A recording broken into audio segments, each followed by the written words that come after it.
Okay, folks, we're about to start in 113 seconds exactly. So that means that you should be where you want to be. And Don, if you want to quickly have a seat where that red folder is. I think Nicholas, you're right there. Oh, there you are. Good. So therefore, I think we can start. Are we streaming yet, or where are we at, Harrison? We are streaming. Okay. Hello. And my camera is somewhere here, right there. Hello, camera. And that's worthwhile for our speakers to know. So anyway, so glad to be here on this gloomy day. You all are bringing the sunshine, and our visitor, Nicholas Kralev, is bringing the sunshine as well. My name is Mary Eintema. I'm the president and CEO of World Boston, which you should read about. It's the local entity of the World Affairs Council. And I am very delighted to be able to hand over the proceedings to Ambassador Heflin to introduce our speaker. But just very quickly about World Boston and why we're doing this. Our mission is to foster international engagement. So thank you in the room and on the Zoom for doing that with us. We are proud to say that all of our regular events are free and open to the public, which is kind of amazing in this international affairs space. So please get on our mailing list and join in. We have many events coming up on the calendar. Cut to the chase, December 3rd, very interesting book with Vali Nasser and Narges Bajogli with their book, How Sanctions Work. They come from another important institution in international affairs. It's off the mall in DC, but you never heard of SICE here at Fletcher. So, just friendly rivalry, I know. Anyway, really looking forward to that. And December 11th, we're hosting our Great Decisions series, as usual, at Boston Public Library with Emily Reichert, the CEO of Massachusetts Clean Energy Center, on the topic of climate technology. Very excited to have her. So as you can see, we host from the academic world and from other spaces, and we're very excited to be here at Fletcher, which is one of the wonderful sponsors of World Boston. So hope to see you again sometime soon. I want to thank my colleague Harrison Zyberg for managing our public programs, and I want to thank Don and the Fletcher School for putting this on together with us. And so with that, very happy to turn it over to Don Heflin. Thank you. Thank you, Mary. One thing Mary didn't say about World Boston is most large cities have a World Affairs Council with different names. I've been around the country a lot. I got to say, hands down, World Boston is the best World Affairs Council in the U.S. So thank you for all the work that you do. We just have a fascinating speaker today. He's going to talk about diplomatic training, which is a special focus of the Murrow Center. And you say, well, Don, isn't that all that Fletcher does is train diplomats? Well, no, not really. We train PhDs to teach and research in the field. We educate people who are going to join NGOs or business people or journalists who aren't going to be diplomats. And then, yes, we train diplomats. I teach the diplomatic tradecraft course. I have been, as my predecessors did, going around gathering videos and articles and such to use as teaching tools in the course. And it turned out Nicholas has already done all that. This is his new book, Diplomatic Tradecraft. I want to take a moment because I know he has to leave early to recognize Jeff De Laurentiis, who was one of the contributors to the book and is a legendary foreign service officer and had President Obama's policy on opening up towards Cuba held. He would have been the first U.S. ambassador to Cuba in 60 years. So, now, let me talk a little bit about Nicholas's other books too.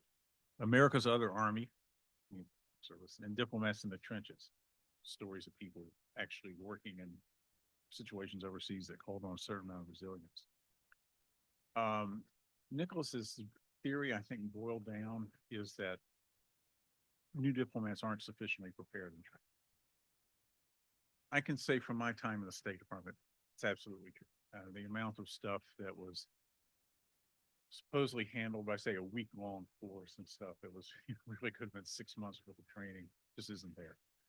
For instance, we have fantastic negotiation courses here at Fletcher. We didn't have that anywhere in the state. It's a key diplomatic skill. So I think you're on the right track. Nicholas is executive director of the Washington International Diplomatic Academy, which I think we're going to hear more about during his presentation. Former correspondent for both the Financial Times, the peach-colored newspaper, for those of you who have seen it, and the Washington Times, which does a really good job of covering like Africa, for instance, in particular. They do a good job of covering international affairs.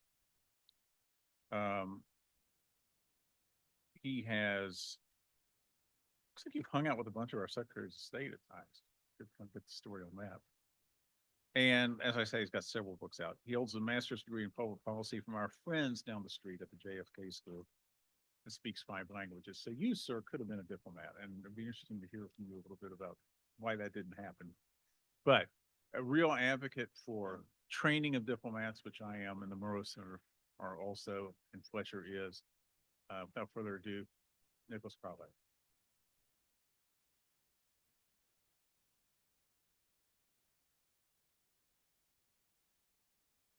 Thank you very much. I am sorry, I'm glad we're feeding you. It always makes for better listeners. Okay, well, thank you, Ambassador and Fletcher School, and of course, Mary and Boston. I said a few minutes ago that this is the last stop for this year of my so-called book tour. I've been on the road for 2 months, and I resume in January in California. But before the holidays, this is it. And I'm glad I came yesterday because it was sunnier, much sunnier than it is today. Actually, the sun is not out.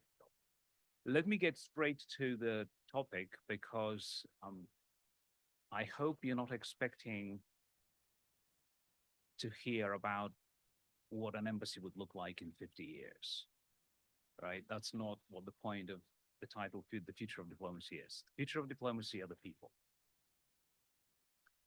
And in particular, the next generation.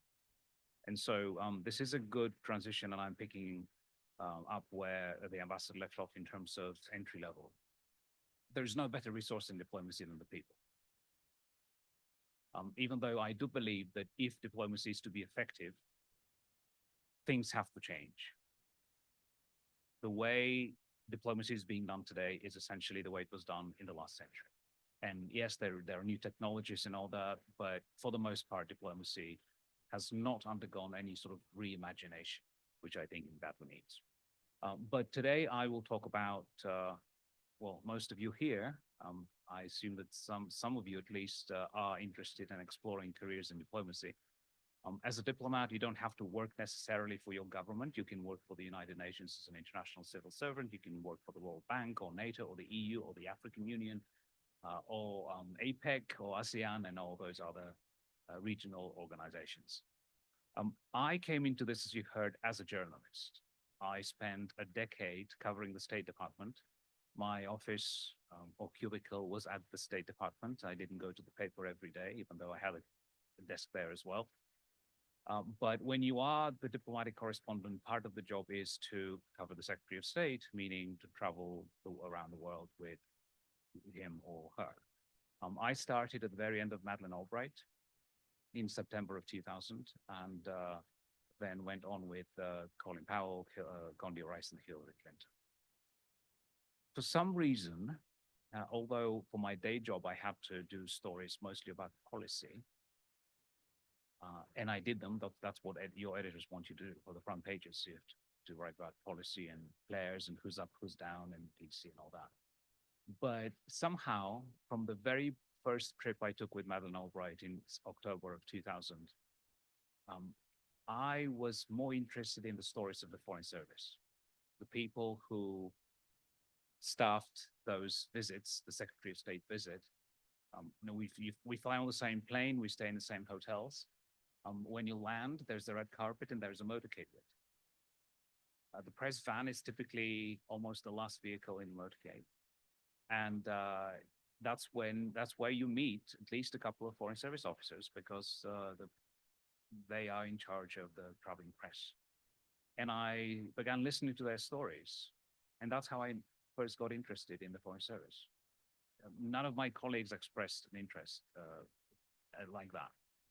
But as I went on, I decided to go around the world and write a series of articles in the newspaper about the Foreign Service. This was right after the beginning of the Iraq War in 2003. And I was just curious I suppose I was curious by nature, and that's why I became a journalist. But even as a citizen, I wanted to see how taxpayer dollars that the State Department gets, then, it's not nearly as much as the Pentagon. It's actually 13 times less.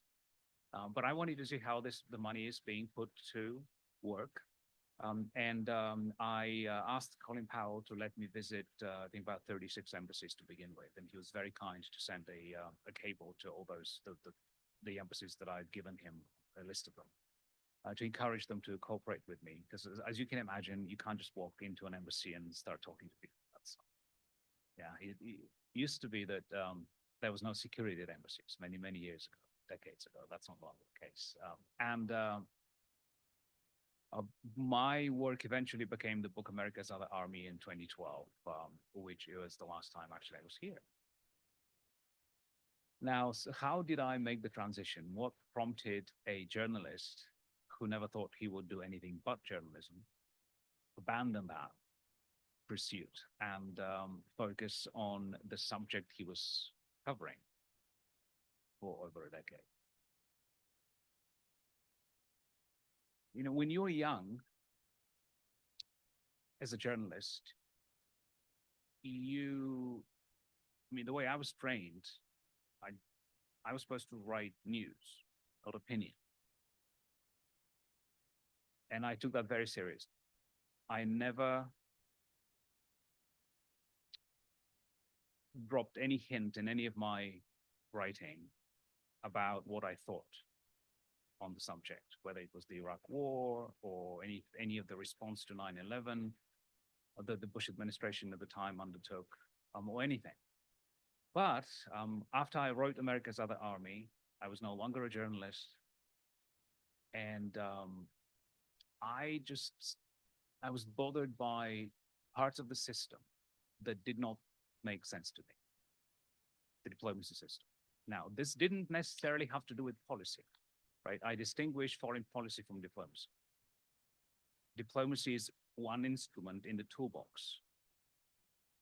The use of force is another. Intelligence and spycraft is another. Right? So diplomacy is about, for the most part, implementation of foreign policy, right? Not making. Yes, people like Bill Burns, who is now the director of the CIA and who was Deputy Secretary of State under Hillary Clinton. At that level, Deputy Secretary of State, you do participate in policy making, but most foreign service officers do not get to that level. So in carrying out the policy, the system we have to this day just did not make sense to me. And why do I say that? I will, okay, okay. This is a sample of 10 countries with the number of career diplomats they have and the diplomatic missions they have. I've been to 107 countries myself. I haven't in every country gone to the Ministry of Foreign Affairs, but I have in most, I think, and met with both career diplomats and politicians. I think in every single country in the world, politicians do not understand or appreciate diplomacy as a tool for implementing their own policies. I'm not talking about treating diplomats well here. I mean, this should be part of it, but I'm talking about as a statesman, as a political leader, right? You have foreign policy. I mean, in this world, you cannot do without some sort of a set of foreign policies, right? Well, who carries them out? The best policy on paper means nothing. unless it's carried out professionally and effectively. And my impression is, based again on firsthand experience, that most politicians do not understand how diplomacy can help them carry out their own policies. Consequently, this is what they've done. India, a country of 1.5 billion people, has 850 career diplomats. How does that make any sense? Right? Last year, they came with this big announcement, we will add another 250. Well, great. You're going to have over 1,000, right? Brazil, 1,500. And you can read the rest. It's just not serious. Now, yes, the United States has by far the largest foreign service on the planet. The total number is 13,000. This includes both diplomats and other staff in the service. The Foreign Service officers are about 8,000. You know, we can go up and down a little, but roughly about 8,000. But we can't look at that number in isolation. This is the context. The US military is 162 times bigger than the Foreign Service. Nobody's ever said they should be equal, but 162 times, a bit of an overkill, I think, right? Why don't we have a system in which we have a diplomatic service that is sufficiently big and well equipped so we don't have to get to a point of a conflict, right? Part of diplomacy is to prevent conflict. So I guess our priorities are not in set straight, right? Or not right. They're sort of the other way around. Even if we look at abroad, which is supposed to be the domain of diplomats, right? That's the playground for diplomats abroad, right? Overseas. We have about 6,800 at any given time, compared to 170,000 uniformed military.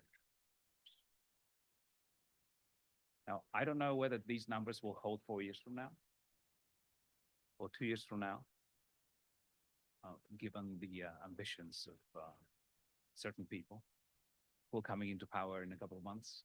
But this is what we've had consistently in the past couple of decades. Now, again, circling back to the human resources, right? And the system. As an outsider who was given great access on the inside, was essentially as an outsider who was never in the Foreign Service, as you pointed out, and I think that actually gives me an advantage of not having been inside myself.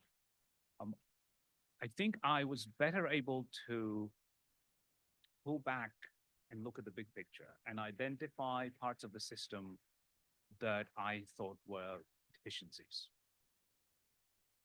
And that a lot of that has to do with the way we bring people in, we train people or not, right? These often people ask me, can you tell me in a sentence what diplomats do? Well, it's very obviously impossible in a sentence because they do so many things. But essentially, in my mind, there are two parallel tracks, and you see them. I'm not going to read everything on the screen, but these are the two parallel tracks: managing relations with other countries and at the same time carrying out the foreign policy of the government you represent, right? I don't think anybody is born with these skills. They have to be acquired. We have a written and an oral exam in the Foreign Service, as I'm sure many of you know. But these exams, I don't think, are a good gauge of who will become a great Foreign Service officer. What I think we should have is, after these exams, have a 6-month or ideally a 12-month diplomatic boot camp. The FBI does it, the CIA did, right? Does it. Then have another set of exams, and only the people who pass the second set of exams become Foreign Service officers. Now everybody becomes a foreign service. Day one, they're a diplomat. They're not trainee or apprentice or an intern. They're a diplomat. They manage people often on their very first tour, and they manage sometimes multi-million-dollar programs, right? I interviewed over 600 foreign service officers for my book. I ended up going to about 80 embassies and consulates for everything, during my research. I asked people the same questions, and two of those questions were, first, when you joined the foreign service, did you have any idea what you were getting yourself into? In other words, did you have a realistic picture of what the work of daily diplomacy entails? Everybody said no. They had some very vague notions from movies, from TV and all that, right? But it turned out, for the most part, to be unrealistic or outdated or inaccurate. My next question was, when you started, did you have the skills to be a decent foreign service officer? Everybody said no. Then I would ask, how long did it take you to become that officer? And of course, the answers will vary, but they ranged from 7 to 10 to 15 years, and sometimes. And as I dug into this, I was repeatedly told what the mantra has been in the Foreign Service and at the State Department and at the Foreign Service Institute: diplomacy cannot be taught. You can only learn it on the job. So at the same time, they were arguing that diplomacy is a profession. Okay, well, these two things don't make sense to me together. If diplomacy is a profession, why isn't there something like diplomatic doctrine, like military doctrine, right? Why isn't there a commonly accepted body of knowledge or codified best practices? How are people learning to do diplomacy? The answer was, they just wing it. They figure it out. We are on autopilot, right? We bring people in, we think the exams select intelligent people and that could be molded into good diplomats. But let's face it, some do become good, I think both ambassadors know quite a few officers who honestly should not have been in the Foreign Service, and they should not admit. Some of them rise to the senior Foreign Service, and you know that they shouldn't be there. It's a bureaucracy. Any large bureaucracy has good and bad people. So what did I decide to do about this? Given that we bring people in with essentially no qualifications, and we want a diverse Foreign Service. That's been the policy for the past over a decade. And I think diversity enriches the Foreign Service. We need a diplomatic service that represents the United States and the American people. But by definition, this means that we're getting people from all walks of life, right? We're getting people from pretty much any profession you can think of. Years ago, I met someone in Mexico City who had been in his previous career a parole officer on Staten Island. So we have people from art gallery directors, journalists, to business people, to people from the prison system and all that. So the many former military people, lawyers and all that. And we don't give them the tools. We don't give them a foundation, because they have an orientation at the Foreign Service Institute, which is 6 weeks. And it's an orientation, they don't even bother to call it training. It's an orientation into the bureaucracy of the State Department. It is not Tradecraft. So 7 years ago, I thought, well, if they keep telling me that diplomacy cannot be taught, well, let me try to prove them wrong. Let me gather about 20 recently retired career ambassadors and a couple of others, still career, and figure this out. As I was doing this, I also understood why the mantra had been, oh, diplomacy cannot be taught. Because they couldn't come up with a curriculum to teach. They just couldn't translate what you do in an embassy every day into a curriculum. And this was not just the case in Washington, it was across the world. Most countries do not have almost any training, what you would consider proper training, right, that is similar to other professions. The Germans come close, I think. They have a 12-month entry-level training, 6 months in the classroom, and then 6 months rotation in the Foreign Office in Berlin through different departments, so they can see how everything works. But that's the best that I have seen. At the time, there was no place anywhere in the world that provided practical diplomacy training. And that's what I thought we would do at the Academy. And just to wrap things up and open to you for your questions and views and anything else you'd like to share, I decided that there was no point teaching things that one could learn anywhere else. So this wasn't about international relations, which, as you know, is an academic discipline, very different from practicing diplomacy or from diplomatic practice. It certainly doesn't hurt to have a background in international relations, but many in the Foreign Service do not have that background. If someone came to us and said, well, I want to learn about international relations, I'll just say, well, there are thousands of places around the world for you to do that. The second thing was only practitioners will teach. Again, we don't want to compete with Fletcher School or any other school, right? We're very happy for people to come here and get their degrees. We will focus only on what our ambassadors have learned over their 30 or 40-year career. And then we also used to say, we teach what's not in the books. Now there's a book about it, but that's a bit ironic, I suppose. A couple of years into the life of the Academy, it became clear that we could save time and increase the time we spend in exercises, in practical exercises, which are based on case studies from our ambassadors' own experience over these decades.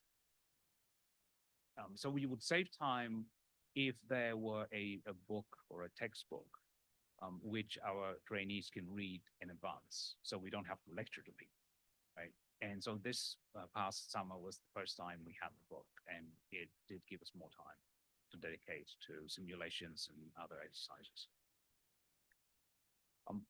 I asked people like Ambassador, I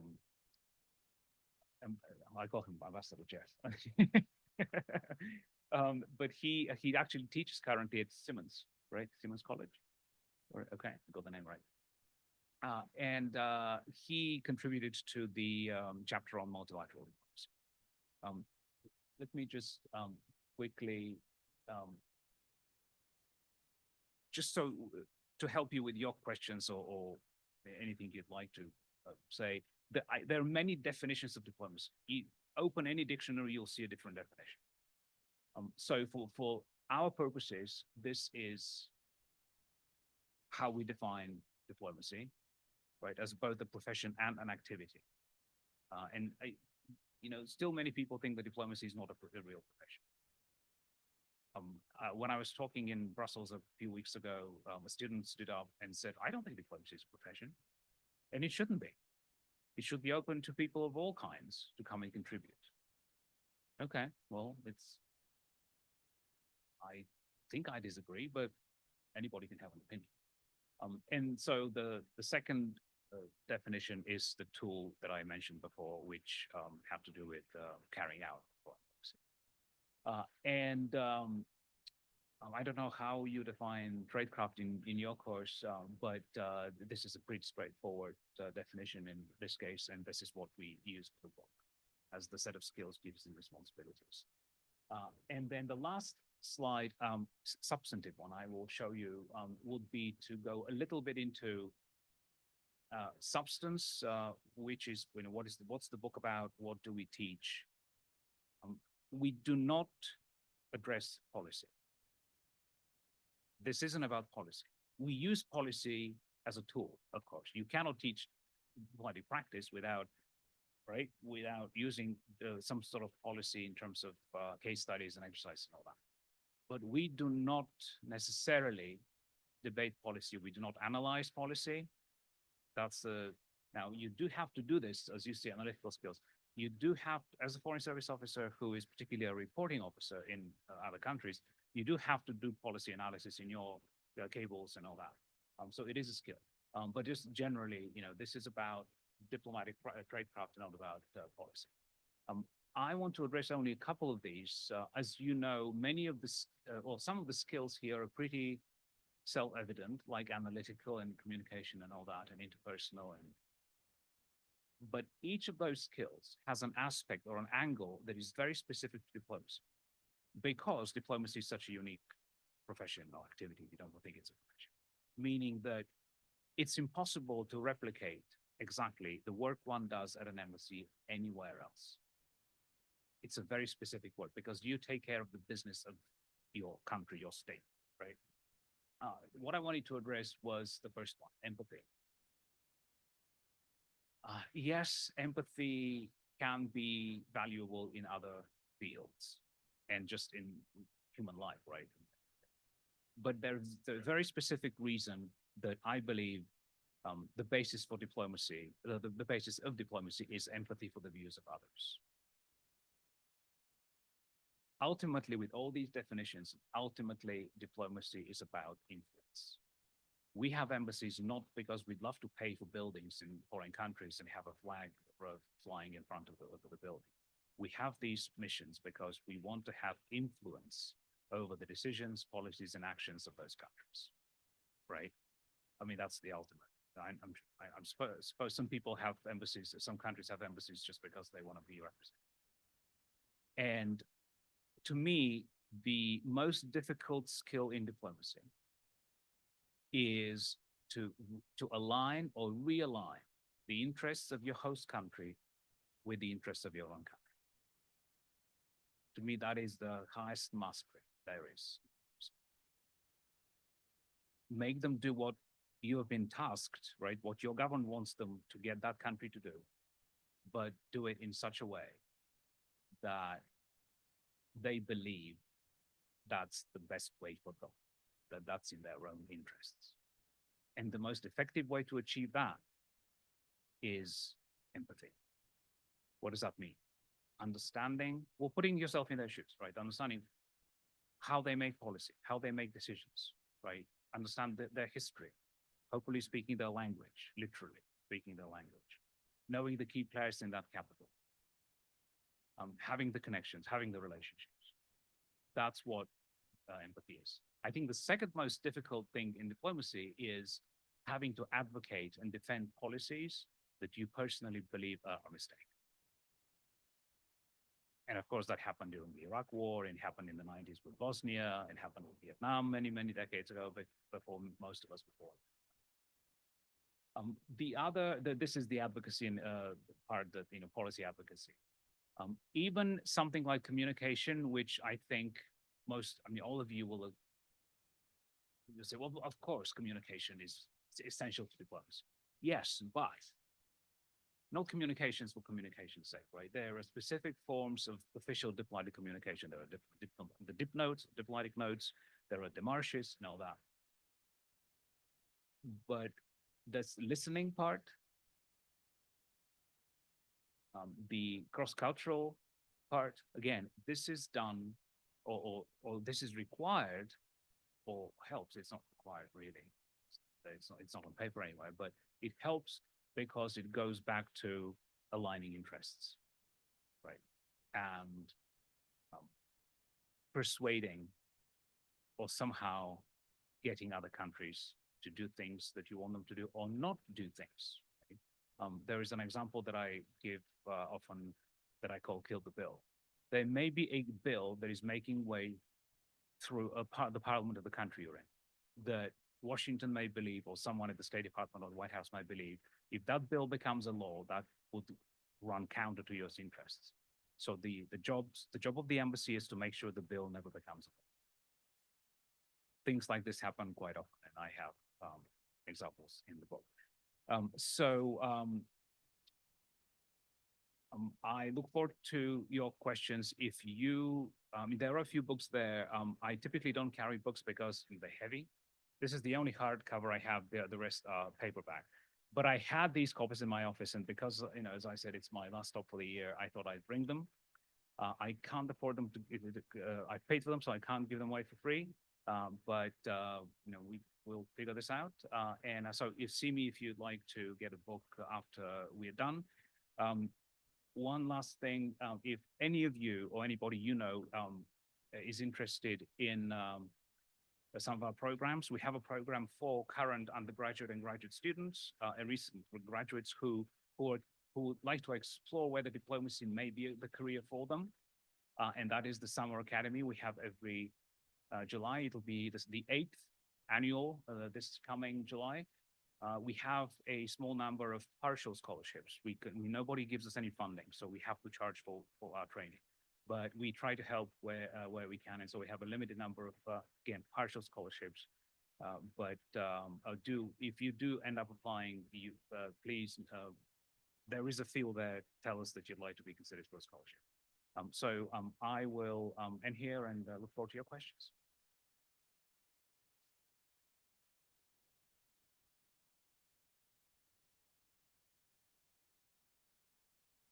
So we are going to try and have a little bit of time for networking.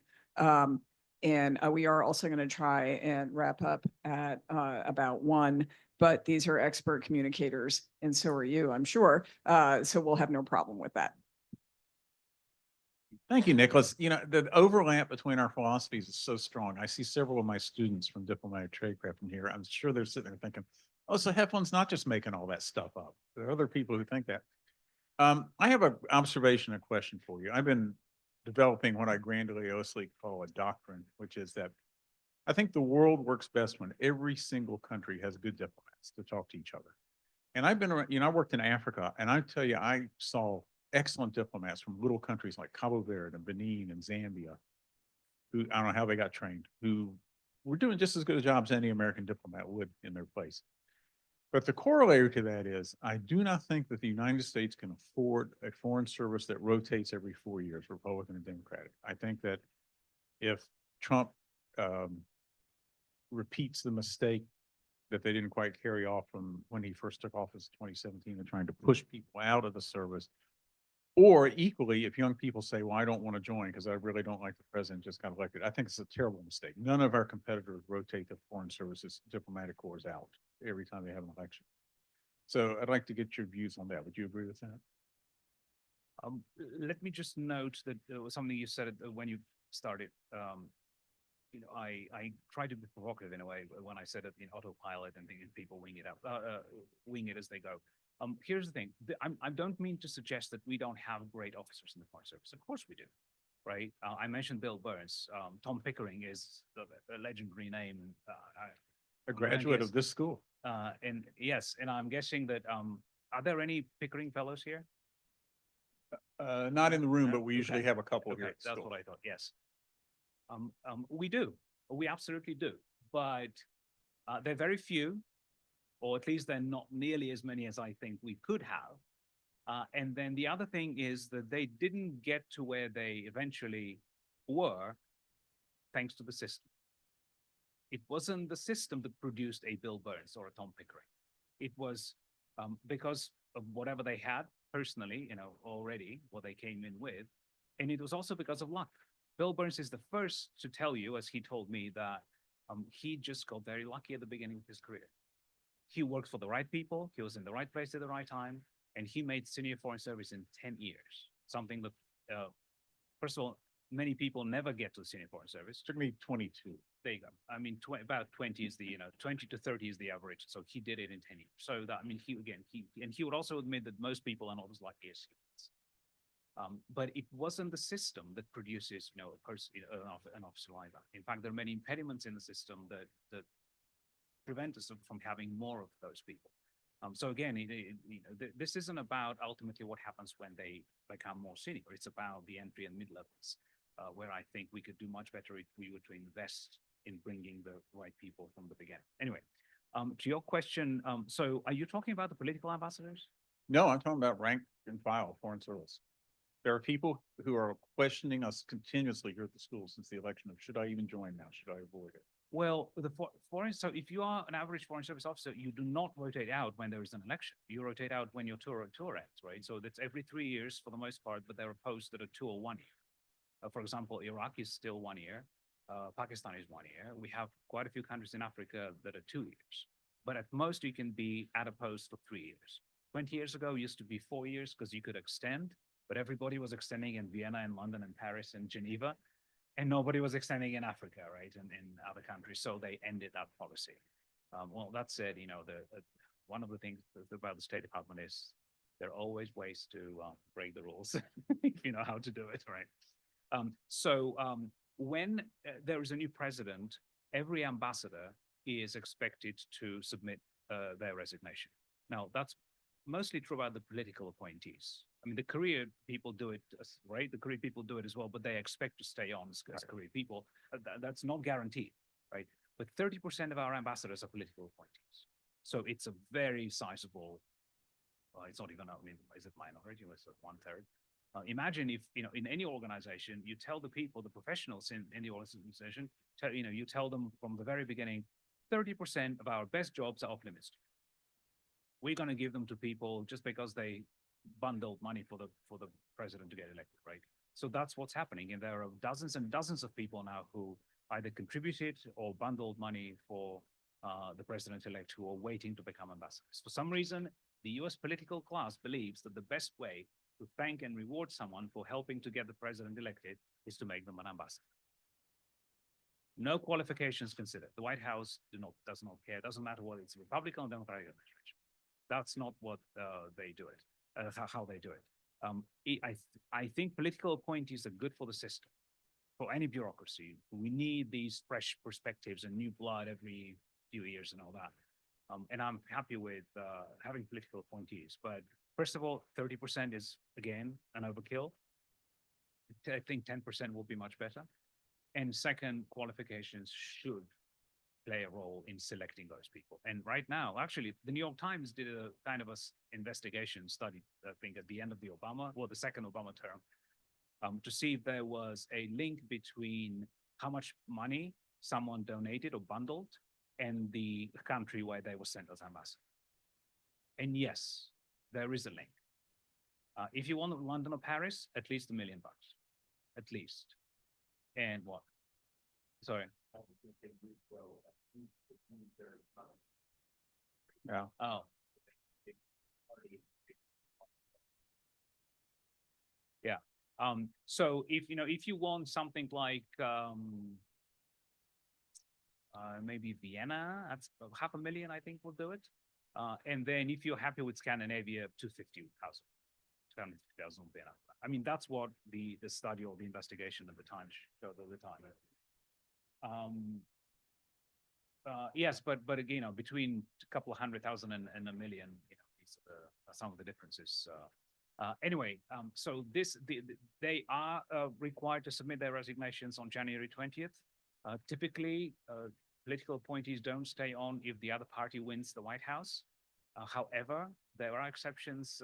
Some presidents have allowed an ambassador or two to stay in the country if they have a child in school and it's the middle of the year. I think Obama allowed Bush's ambassador to Vienna, I think, to stay on for a few months because she had a child in school at the time. But career Foreign Service officers are not required to submit resignations. I mean, they can't. What are they resigning from? Because these are political appointments. That's different. I think the issue there could be if you are in a country working on policies or issues that are very important to the president-elect, and you disagree with those policies, what do you do? Right? And there are ways in the system. So if you're currently in Tel Aviv or in Jerusalem, if you're in Jerusalem and, I mean, I don't know for a fact, but I imagine that it's a big embassy. There must be people at the embassy in Jerusalem who disagree with Biden's policies, right, on Gaza. I'm sure there are people who will disagree with Trump's policies, whatever they may be, and we have some inkling what they might be. So what do? Well, they can wait until their tour ends, which is 3 years, or they can curtail. They can end their tour prematurely. That's allowed. Or if they really have a huge problem with the new president, they can resign. These are the options they have. So Yeah. my students in my class just had a flashback to last Wednesday's lecture. 'Cause that's exactly what we went over. Let's who's got the first question? Over there in the blue shirt, if somebody could take him a microphone. And while we're doing that, let me put in a shameless plug. I'm teaching Diplomatic Tradecraft again next fall. Fletcher students, please take it. I'll consider audits from elsewhere in Tufts or from Harvard who we have to deal with. Yes. Nick, congrats on this book. I looked at it, 300 pages of the view of this black box that is diplomacy. The classes that you run there, how much more information do you impart beyond what we see in the book, for example? Like how thorough, what other stuff do you cover basically in these classes? Well, there's a limit to what, to the skills one can teach in a book or one can write about in a book. We've tried, I mean, with every chapter, whether it is multilateral diplomacy or political tradecraft or economic tradecraft and commercial diplomacy or public diplomacy or whatever the case may be, or health and science diplomacy, right? We've tried to do it, but it's a book. It's not, yeah, I mean, I think that's probably it, right? So it is meant actually in part to be used at universities. There are, the number of chapters is about the same as the number of weeks in a semester. So it's a very handy tool for a semester to be used. In terms of what we teach, so I said that we replicate what happens in an embassy. So I'll give you a specific example. Most of our exercises have this form. You know, the ambassador, the instructor, was the former ambassador, will use, as I mentioned, a case from their own career in whatever country it was that they were at the time. They will give an assignment to the class. Let's say one of the examples we have is in South Africa. So you probably know that South Africa, in every time the UN General Assembly voted to condemn Russia's invasion of Ukraine in 2022, South Africa abstained. Right? They refused to condemn the invasion. The State Department tasked the embassy with trying to change the South African government's mind. Now they failed. The mind wasn't changed. But we use that as an exercise. So we divide the class into sections, in embassy sections, right? You're political, you're econ, you're public diplomacy, you're consul, or whatever it is. And we give them the taskings. They go away, they do whatever they need to do in their group or section. They come back and they then present to the ambassador their recommendations of what should be done. It may be some sort of a policy advice, could be some sort of strategy, but it has to do with public diplomacy or with political advocacy, whatever it may be. Then the ambassador will critique each of those proposals and say, you know, why it's not realistic, ask follow-up questions to figure out how exactly they arrived at whatever they're proposing. And at the end of the day, the ambassador will tell them how this was handled in real. The South African example is very recent, so it's not necessarily the best, but most of the examples or the scenarios we use, because they are taken from the ambassador's own experience and careers, they can tell the class what happened. It's not always that it was a success, because we should learn as much, if not more, from our mistakes as we learn from our successes. So the ambassador may say, well, we failed at my embassy at the time. We failed to succeed, and then would break it down and say why and what was learned in that process. But it's very hands-on. Try to be close to the real, as much to the real world as possible. Yeah. Okay.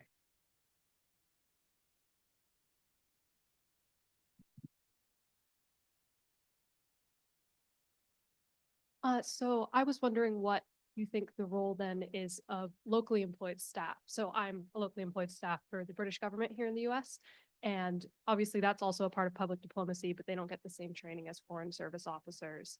Kind of what role do you see them playing, or what sort of training should they have? Yes, we've had local staff at foreign embassies in Washington take our training, because you're right, they don't get almost anything.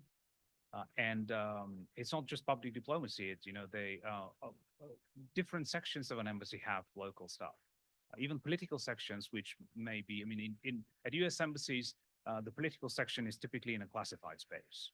And as a foreign national, you're not allowed to to work in a classified space, but they have a, you know, a little space outside and all that.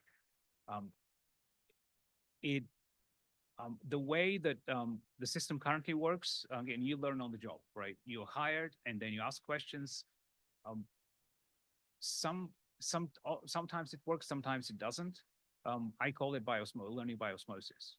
I mean, it's not just the local stuff, you know, even in the foreign service people, when you observe, you shadow people, if they allow you to shadow them, right? You find a mentor or more, and you learn by osmosis. But most of the time, you don't learn how to do something until you are forced to do it, right? You figure out how to do something once you are tasked with doing it. It's not that you've gone through training or simulations or whatever to prepare you for that. But that's why it's baptism by fire. Okay, one more, right?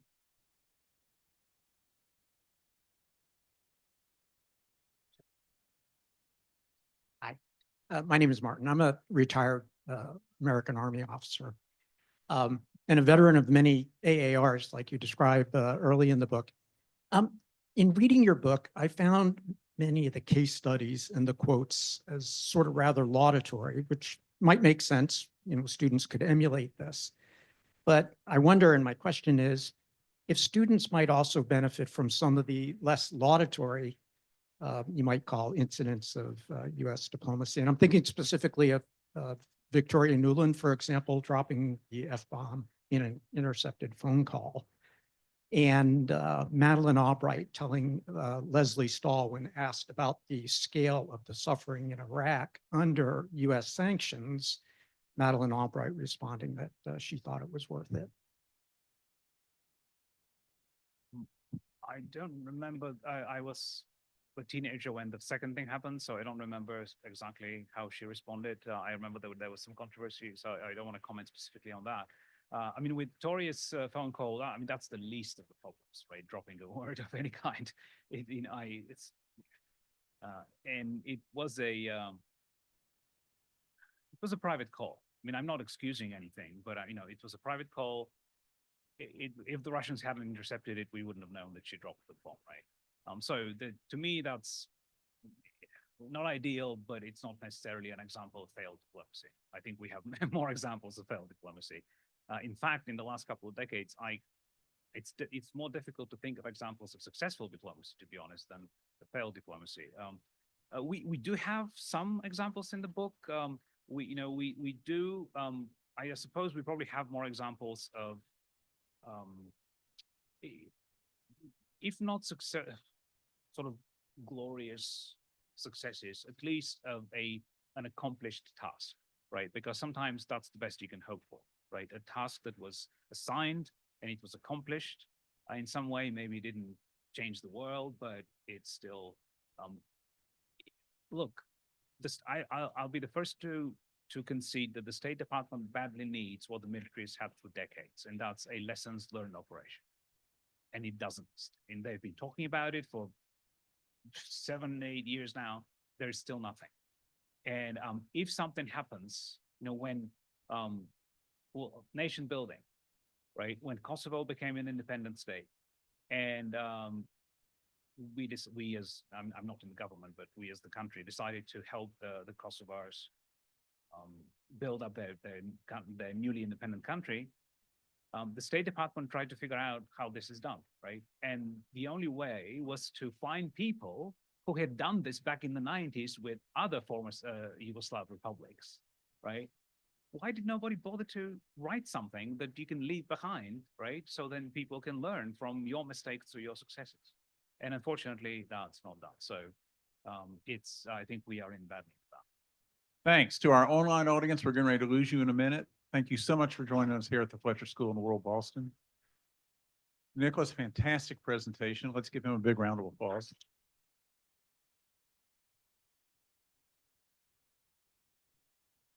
We're going to network for a while, and nothing helps networking like free food. So please, we have plenty. You young, poor college and graduate students, take some with you if you want to. Thank you very much.